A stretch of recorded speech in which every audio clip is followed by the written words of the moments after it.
The Canoe Fight, Creek War 1813. 3 men in a tiny canoe face 9 heavily armed warriors on the raging Alabama River. The year is 1813, and the next few moments will determine not just their fate, but the course of the bloody Creek War itself. The odds seem impossible, yet what transpires next will become one of the most extraordinary battles in American frontier history. Welcome to Native Legends and History Stories. Like and subscribe to uncover forgotten tales that shaped America, and hit the notification bell to never miss an episode of raw courage and untold heroism. The Alabama River region in November 1813 stood at a tipping point. The settlers, reeling from one of the war's darkest chapters, the Fort Mims massacre barely 2 months earlier, were finally beginning to push back against their Creek adversaries. That August day had seen over 500 soldiers, women, and children brutally slaughtered, a tragedy that would forever haunt the territory. But now the tide was slowly turning. Before the famous canoe fight, blood had already stained these lands as settlers ventured from their fortified sanctuaries, desperately trying to harvest their crops while Creek warriors watched from the shadows. In these tense October days, a series of brutal skirmishes set the stage for the legendary river battle. 3 white settlers, alongside a skilled black navigator named Caesar, would soon face 9 Creek warriors in a death-defying struggle on the open water. But first, we must understand the violence that preceded this extraordinary encounter. The story begins with the Bashy skirmish, a deadly engagement that showcased the Creek warriors' lethal expertise in guerrilla warfare. Colonel William McGrew, leading a contingent of 25 mounted men, had ventured up the river into the Bluff neighborhood. Their mission was to investigate Indian raids on the abandoned plantations that dotted the landscape, homesteads left vulnerable in the chaos of war. As McGrew's party approached a modest stream called Bashy, which merged with the Tombigbee River just north of Woods Bluff, they rode straight into a masterfully laid trap. The Creek warriors, masters of forest warfare, had chosen their ambush point with deadly precision. The first sign of the impending attack came in a deceptively simple form: a turkey tail raised above a fallen log, a silent signal that would unleash devastation. In the next heartbeat, the morning exploded into chaos. Creek marksmen, perfectly concealed in their positions, opened fire with devastating accuracy. Colonel McGrew, a veteran of the burnt corn engagement, was the first to fall, tumbling lifeless from his saddle. Edmund Miles followed him into death moments later. Jesse Griffin's body jerked violently as enemy fire found its mark, his wounds severe but not immediately fatal. McGrew's men returned fire, their shots echoing through the trees, but they were shooting at shadows. The Creek warriors had positioned themselves perfectly, using the natural cover to deadly advantage. The mounted settlers, exposed on their horses, found themselves in an impossible position. As they retreated in disarray, 3 men were unaccounted for: Edmund Miles, already confirmed dead, and the Griffin twins, Jesse and David. These brothers, identical in appearance and inseparable in life. Few could have predicted how their story would unfold, or how their actions would ripple through the events to come. The morning of the ambush, Jesse Griffin was gripped by an inexplicable sense of danger. He turned to his twin David in their quarters and made a pact that would prove fateful. They would stand together, no matter what came, as they had entered the world together. If death found them this day, they would face it side by side. The twins loaded their weapons with extra care that morning, each checking the other's equipment as they had done countless times before. When Creek warriors opened fire from their hidden positions, Jesse took a bullet through his thigh. The shot shattered both muscle and bone, sending him crashing to the ground as McGrew's men scattered for cover. Through the chaos of gunfire and shouts, David heard his brother's cry. Without hesitation, he turned his horse back, dismounted under heavy fire, and dragged Jesse behind a fallen oak tree. While others fled to safety, the twins transformed their desperate position into a defensive stronghold. Jesse, propped against the log despite his wounded leg, handled the reloading of both weapons. His fingers moved with practiced efficiency, even as blood soaked through his clothing. David maintained a steady stream of fire on approaching warriors, his aim deadly accurate as he picked off any Creek brave bold enough to break cover. When David's ammunition ran low, Jesse would take over the shooting while his brother reloaded. Through this coordinated effort, they reportedly killed 7 Creek warriors, their precise shooting making each bullet count as their ammunition steadily dwindled. The twins communicated without words, reading each other's movements instinctively. When Creek warriors attempted to flank their position from the west, Jesse spotted the movement and shifted his fire without David having to say a word. When warriors tried rushing their position during reloading, David met them with devastating accuracy. For nearly an hour, they held their ground against waves of attacks. Through the gun smoke and chaos, retreating soldiers caught their final glimpse of David. Despite a broken limb sustained in the fight, his right leg shattered by a Creek bullet, he remained upright, braced against a tree trunk. His movements were deliberate and controlled as he reloaded his weapon, eyes scanning the tree line for threats, even as enemy fire intensified around their position. Jesse lay beside him, still feeding ammunition, despite his grave wound. When General Claiborne's forces searched the battlefield days later, they found a scene that told of fierce resistance. Spent cartridges littered the ground around the fallen oak. 7 Creek warriors lay dead within 50 yards of the twins' position. David's gun lay broken, the breech separated from its barrel, likely from a direct hit, but his body was nowhere to be found. Tracks and signs in the blood-soaked earth suggested intense close-quarter fighting in the final moments. His son William, then an infant at Woods Bluff, would grow up hearing various accounts from survivors, but one fact remained constant. His father's body vanished without trace from a battlefield that bore testament to his extraordinary last stand. Colonel McGrew's horse appeared alone at St. Stephen's the next morning, having traveled 30 miles from the ambush site. Blood stained its saddle and flanks, and one pistol holster hung empty, silent evidence of its rider's fate. Search parties under Claiborne's command recovered and buried the bodies of Colonel McGrew, Edmund Miles, and Jesse Griffin. They were laid to rest with full military honors 5 miles east of Woods Bluff, near what would become the Linden and Coffeyville Road. Jesse's wounds told of his determination. Despite the initial shot to his thigh, he had sustained 2 more bullets before the end, yet never abandoned his position. General Claiborne launched an immediate response to the ambush, crossing from St. Stephen's with a substantial force to conduct operations throughout the Woods Bluff and Bashy region. His men encountered heavy resistance at every turn.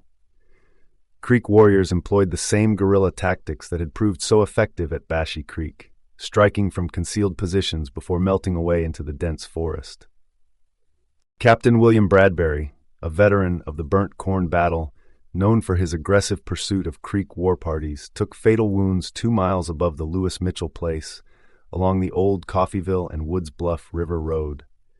3 of his men died trying to drag him to safety. The violence escalated through September and October 1813. Creek war parties, emboldened by their success at Bashy Creek, intensified their raids on isolated settlements and forts. They struck with precision, targeting supply lines and outlying farms. Claiborne's forces established a temporary base at Jackson, below St. Stephen's on the river's east side in the Pine Level area.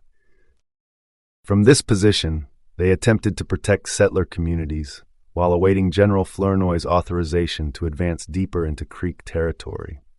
The waiting proved costly.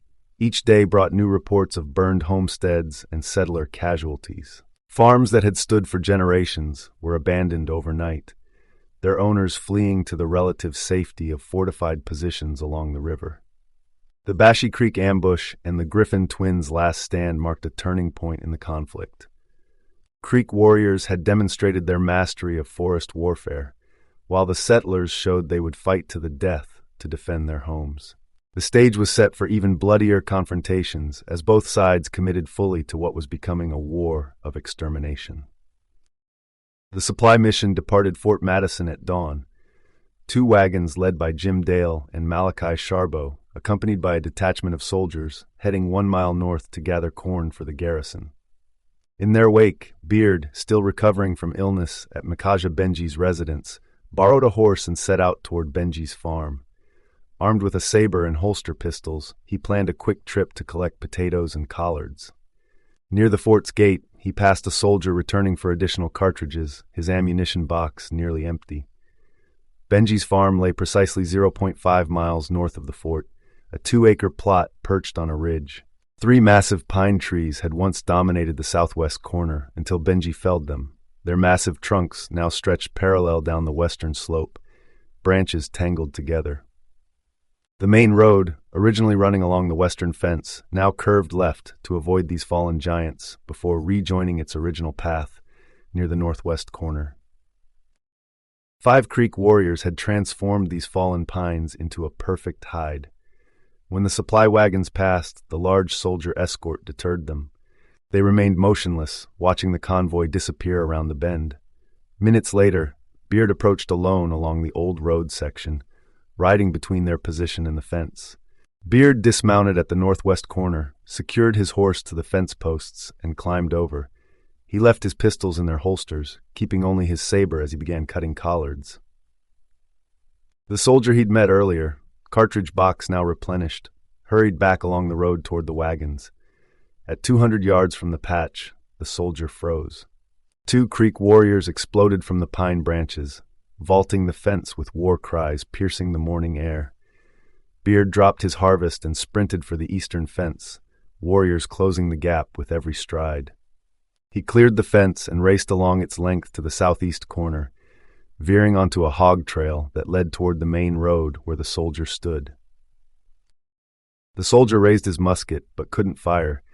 Beard and his pursuers formed a single line, making any shot too risky. As Beard reached a bend in the trail, surrounded by post oak saplings, the warriors opened fire. He fell instantly. The Creek warriors crushed his skull with lightwood clubs, took his scalp and sword, then vanished eastward at full sprint. The remaining 3 warriors emerged from their pine tree cover, crossed the potato patch at speed, and disappeared in the same direction as their companions. Lieutenant Bradbury's company, hearing the shots, wheeled toward the scene at full gallop. David Glass arrived first, finding Beard's mutilated body on the trail. The supply wagons and their escort, also alerted by the gunfire, rushed back but arrived too late. Beard's horse, spooked by the war cries, had broken free and already galloped back to the fort. Beard, age 35, originally from Illinois or Missouri, was carried back to Fort Madison and buried within its walls. The soldier watched helplessly from his position 200 yards away, the dense post oak thicket obscuring his view of the killing ground. By the time he adjusted his position for a clear shot, the Creek warriors had vanished into the forest. Through gaps in the foliage, he glimpsed 3 more warriors emerge from their hideout in the fallen pines, sprinting across the potato patch to join their companions. Lieutenant Bradbury's patrol, barely outside Fort Madison's gates when the shots rang out, wheeled their horses and thundered toward the scene. David Glass pushed his mount hardest, arriving first to find Beard's body on the blood-stained trail. The supply wagons and their escort charged back moments later, having heard the same gunfire. After collecting the soldiers' detailed account, Bradbury led his troops east in pursuit of the Creek warriors. Despite an extensive search, they found no trace of the raiders who had melted into familiar territory. The patrol returned only with Beard's corpse, loading it onto a wagon for transport back to Fort Madison, where they interred him within the fort's walls. His riderless horse, having broken free at the first war cry, had already made its way back to safety. The death of Beard, a 35-year-old settler who had ventured from Illinois or Missouri to the Mississippi Territory, added urgency to Fort Madison's reconnaissance efforts. Patrols of soldiers and citizens regularly ventured out, some seeking intelligence on Creek movements, others drawn by the dangerous allure of frontier warfare. In early November, the most ambitious of these expeditions departed Fort Madison under Tandy Walker, a former government blacksmith from St. Stephen's. His 3-man party included George Foster, renowned for his tracking skills, and Evans, a fearless quadroon hunter. They crossed the Alabama River and pushed deep into contested territory, advancing to James Cornell's destroyed homestead at Burnt Corn Spring. Evans dismounted at the outskirts, leaving his horse with his companions. Moving silently through the undergrowth, he spotted a solitary Creek warrior digging potatoes in a nearby field. Evans took careful aim, fired a single shot, then advanced to claim his victim's scalp. A thorough search of the area revealed an abandoned creek camp on the field's far side, its occupants scattered by Evans's gunshot. Gathering what supplies they could carry, the three scouts rode hard for the Alabama River. At Sizemore's abandoned settlement, they discovered a field of corn approaching harvest and grass suitable for grazing. Despite numerous fresh moccasin prints and other signs of creek activity in the area, exhaustion and their horses' needs compelled them to make camp. They advanced a short distance into the field, lit a small fire against the November chill, and settled in for the night. During the dark hours, Foster jolted awake, shaken by what he described as a prophetic dream. He urgently roused Walker and Evans, insisting they abandon their position immediately. The vision had filled him with an overwhelming sense of imminent danger from nearby Creek warriors. Walker and Evans dismissed Foster's urgent warning with casual waves of their hands, settling back onto their makeshift beds beside the dying embers. Foster, his instincts screaming danger, moved deeper into the field where the cornstalk stood 7 feet tall. He found a depression in the ground amidst the high grass, 100 yards from his companions, and positioned himself where he could observe both the tree line and his friend's campsite. At first light, the attack came with devastating precision. 5 or 6 muzzle flashes illuminated the pre-dawn shadows as Creek warriors opened fire from multiple positions. Foster watched in horror as Evans's body jerked violently from the impact of multiple rounds.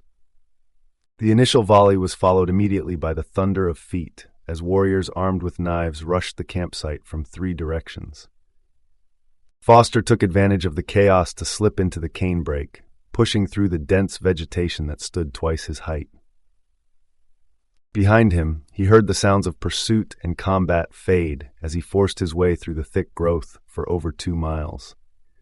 At the river, he plunged into the cold water, letting the current carry him downstream away from any searching parties before swimming across to safety. He reached Fort Madison exhausted but unharmed. 2 days of tense waiting followed at the fort.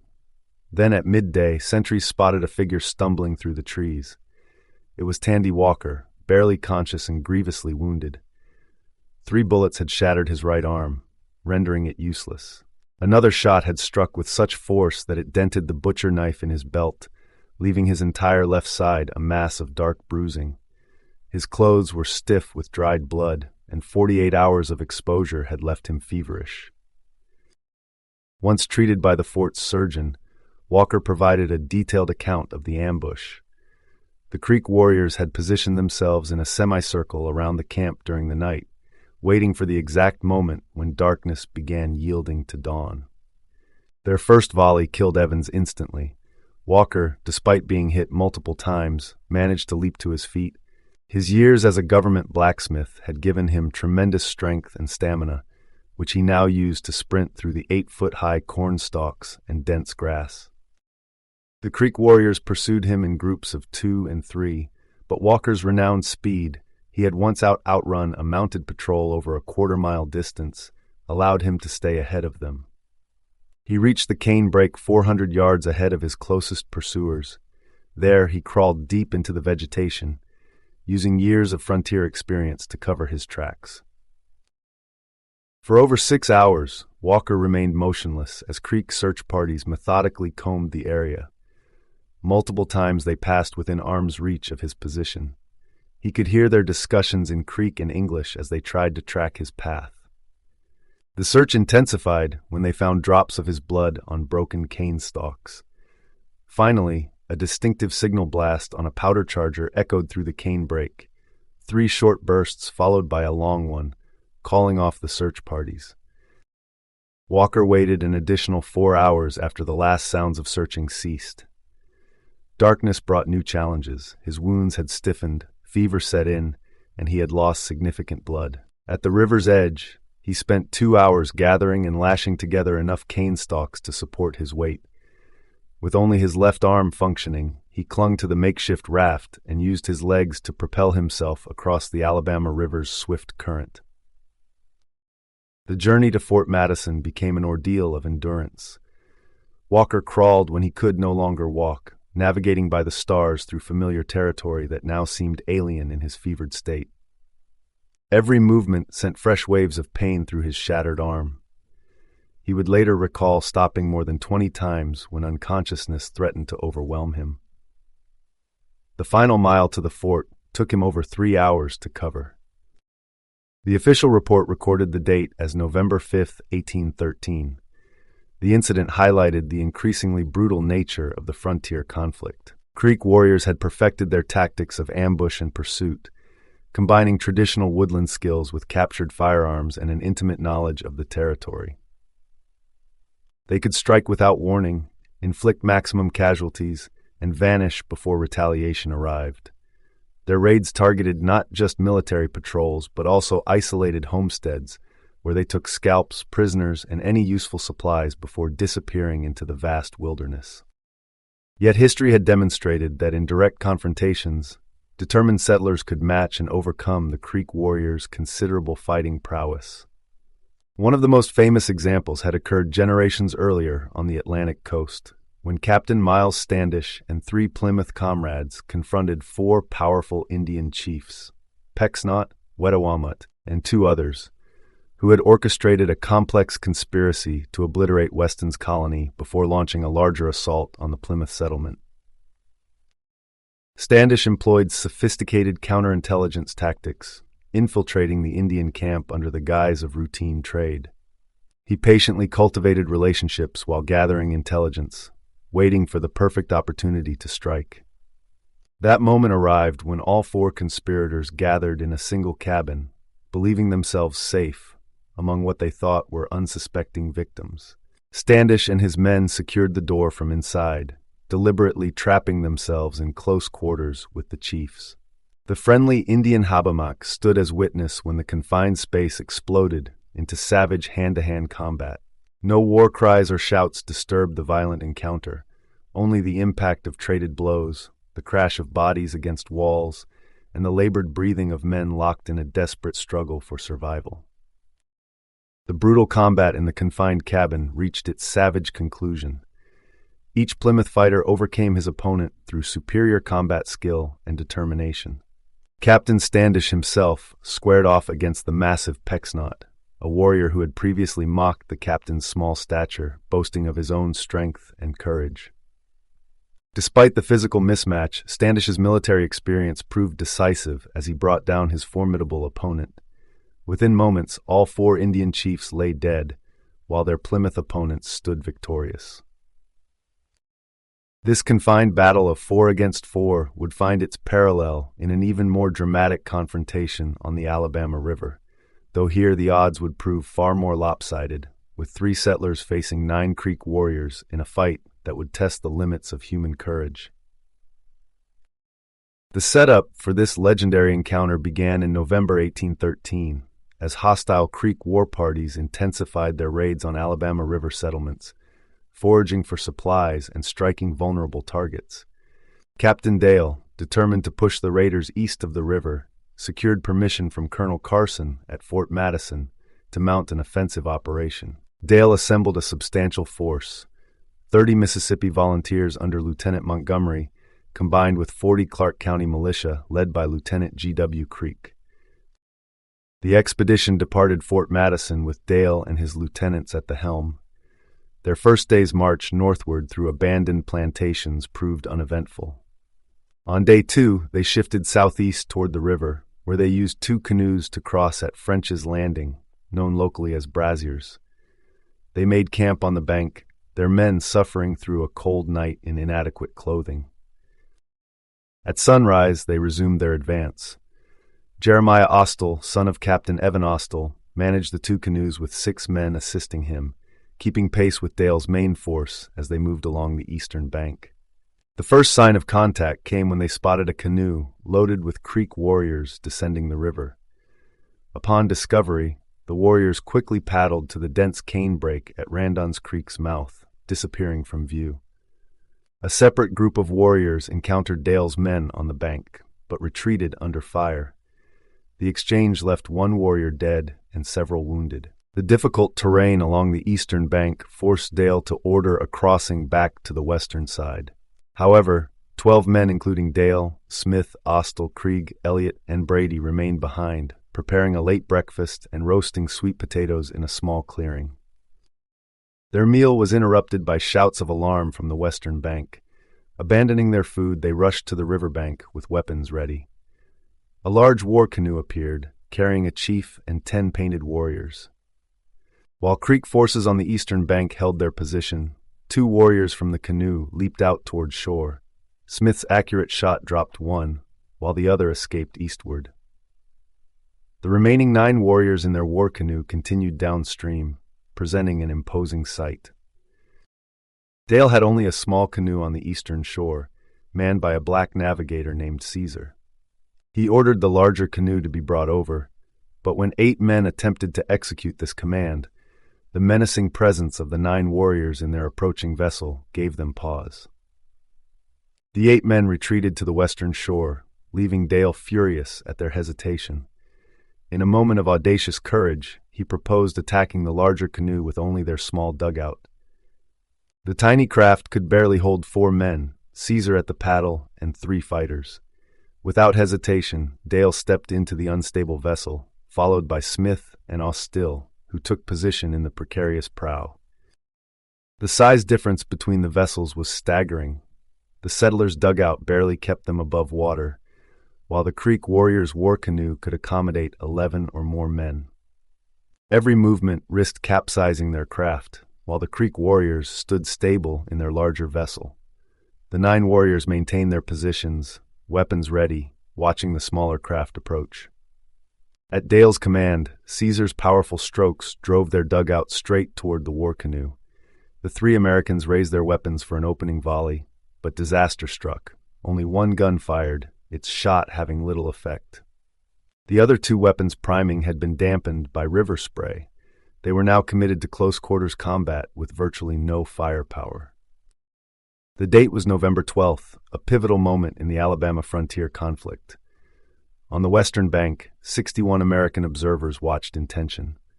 On the eastern shore, 9 more held their breath. Unknown numbers of Creek warriors, Judge Meek would later estimate 300, concealed themselves in the dense cane brakes along both shores. None could intervene in the impending clash. The final approach became a moment of excruciating suspense. Austilll, just 19 years old, stood in the prow watching for the first sign of attack. The Creek chief broke the tension, shouting in English, "Now for it, Big Sam!" As the dugout's prow touched the larger canoe, the chief's rifle swung down like a club, crashing into Austill's skull. Somehow, the young frontiersman survived the devastating blow. Dale and Smith exploded into action. They lunged forward, wielding their rifles as clubs, striking the chief with coordinated blows that sent him crumpling into his own vessel. His challenge proved to be his final words. Caesar, displaying extraordinary skill, maneuvered the canoes together and held them steady through the chaotic struggle that followed. The battle transformed into a brutal close-quarters melee. Austilll, recovering from the chief's strike with remarkable resilience, rejoined the fight. A Creek warrior's war claw caught him, knocking him down again, but Dale's intervention saved him once more. Austilll snatched a war club from his attacker's grasp and used it to hurl the warrior into the river. Smith engaged multiple opponents simultaneously, his rifle butt crushing bone with each swing. Dale moved through the larger canoe like a whirlwind of destruction, his superior strength and combat experience proving decisive. The Creek warriors fought with equal ferocity, but the confined space of their canoe now worked against them, preventing them from bringing their superior numbers to bear effectively. The combat ended as suddenly as it began. 8 Creek warriors lay dead in their vessel, their bodies soon committed to the Alabama's flowing waters. A 9th warrior, struck by Austill's captured war club, had already disappeared into the current. The 3 Americans stood triumphant in the blood-spattered war canoe. Their smaller craft still lashed alongside, with Caesar maintaining his steady grip on both vessels throughout the entire engagement. The individual contributions of Dale, Smith, and Austilll became impossible to separate in the chaos of combat, but their collective victory against overwhelming odds would enter frontier legend. Through a combination of desperation, skill, and sheer audacity, 3 frontier fighters and 1 skilled navigator had overcome 9 experienced Creek warriors in their own element. Like the legendary trio of ancient Rome, Horatius, Lartius, and Herminius, who defended the bridge against overwhelming odds, the 3 American frontiersmen carved their names into history through shared courage and martial prowess. Their physical attributes and fighting capabilities proved decisive in the close-quarters combat of the canoe battle. Samuel Dale, the eldest at 41 years of age, cut an imposing figure. Standing 6 feet 2 inches tall and weighing a solid 190 pounds, his frame showed the results of years of frontier life. His muscular build carried no excess weight, honed by constant activity and the demands of wilderness survival. Dale's physical presence matched his natural leadership abilities, making him an intimidating opponent in close combat. James Smith, at 25 years old, represented the prime of frontier manhood. Though shorter than Dale at 5 feet 8 inches, his 165-pound frame was perfectly proportioned. His stocky, powerful build, combined with natural agility, made him especially dangerous in the confined space of the canoe battle. His Georgia upbringing and pioneer experience in the river region had prepared him well for the demands of frontier warfare. Jeremiah Austilll, remarkably mature for his 19 years, stood an impressive 6 feet 2¼ inches tall. His 175-pound frame featured whipcord muscles without an ounce of surplus flesh. This sinewy build, characteristic of young frontiersmen, allowed him to maintain both strength and agility during extended combat. His youth brought vitality, while his frontier upbringing provided the necessary combat skills. These fighters possessed the same physical advantages that had served ancient heroes and medieval knights, bodies trained through practical labor rather than formal exercise. Their muscles were hardened by the daily tasks of frontier life, clearing land, building fortifications, and constant travel through difficult terrain. A group of 40 or 50 such men, unleashed on the deck of a British warship under commanders like John Paul Jones or Commodore Perry, would have been a nearly unstoppable force. After the battle, they used the captured war canoe to ferry their 9 companions across from the eastern bank. The entire party proceeded upriver to Cornell's Ferry, searching for additional Creek warriors, before returning to Fort Madison that night. Of the original 11 warriors first spotted in the canoe, only 1 had escaped the Americans' deadly efficiency. The aftermath of the battle took these men in different directions. James Smith, though his role in the canoe fight was crucial, left the least historical footprint. Born in Georgia, he embodied the brave and daring spirit of frontier settlers. After making his mark in the river region, he relocated to East Mississippi, where he eventually died, his full story largely untold. Samuel Dale's life, by contrast, is extensively documented. Born in Virginia in 1772, his path to frontier legend began in 1784 when his family moved to Georgia, settling near Creek territory. Early hardship forged his character when both parents died, leaving him responsible for 7 younger siblings. He adapted by becoming an Indian trader, then a guide for settler families moving to the river territories. Dale's military prowess translated into political influence. In 1816, he helped shape the territory's future as a convention member. By 1817, he served in the Alabama Territorial Assembly, representing Monroe County, which then extended west of the Alabama River to the watershed. His reputation led to appointment on the 1824 committee welcoming General Lafayette to Alabama's capital. The state legislature recognized his contributions by granting him the rank of brigadier general. His expertise in frontier relations resulted in his 1830 appointment as a federal commissioner overseeing Choctaw removal. Moving to Mississippi in 1831, he remained active in public service, representing Lauderdale County in 1836. Dale's remarkable life journey ended at Daleville, Mississippi, in May 1841, leaving behind a legacy that helped shape the American frontier. Dale often attributed his survival through countless dangers to an unwavering faith in divine providence.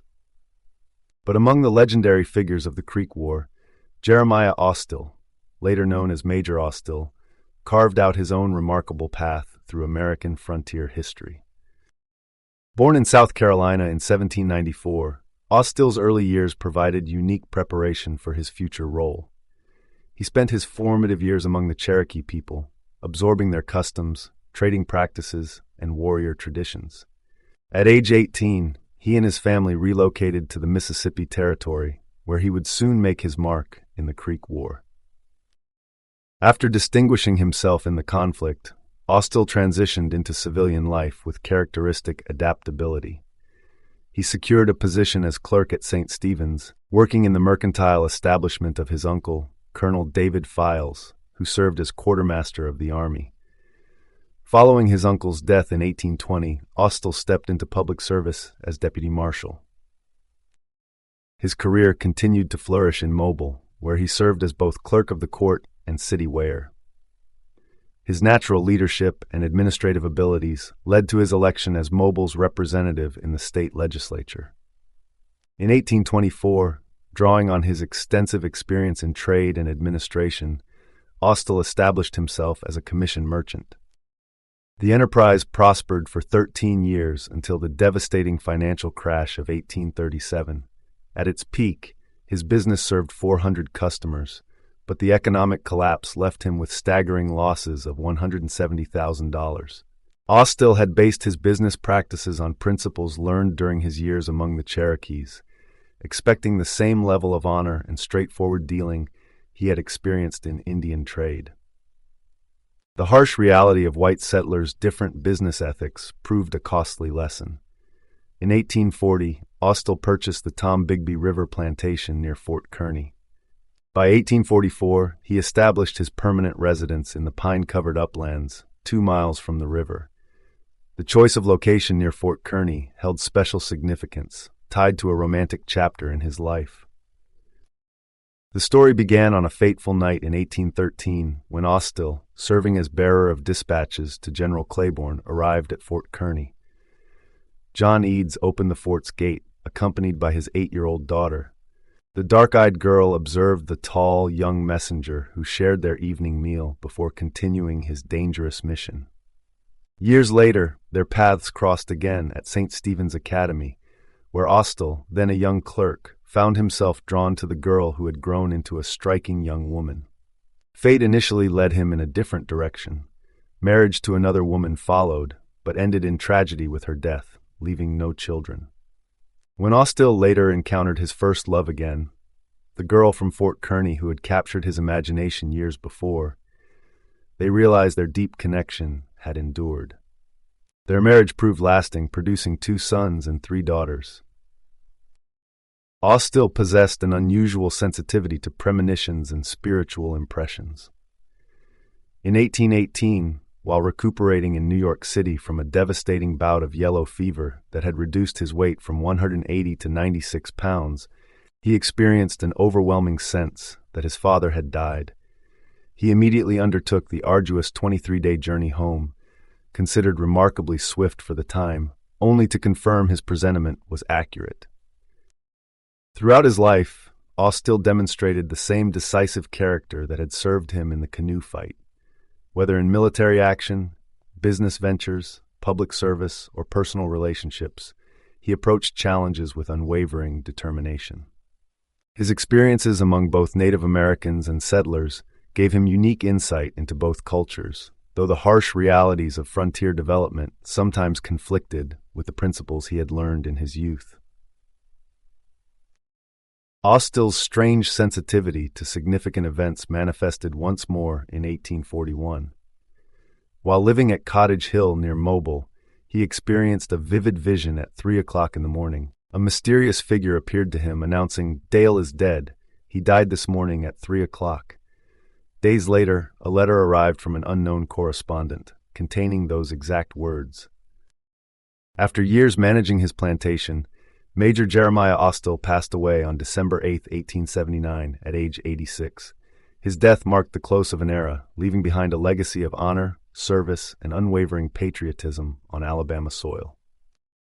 The canoe fight stands as one of the most extraordinary engagements in frontier warfare, not just 3 against 9, but truly 4 against 9, when we acknowledge Caesar's crucial role in steering and stabilizing the boats throughout the deadly struggle. The traditional narrative of settlers' superiority in hand-to-hand combat deserves scrutiny, as many untold stories likely ended differently, their witnesses unable to record their tales. Thanks for watching. Native Legends and History Stories brings you authentic accounts drawn directly from historical documents. Like, subscribe, and join us in uncovering the raw, unvarnished stories that shaped America.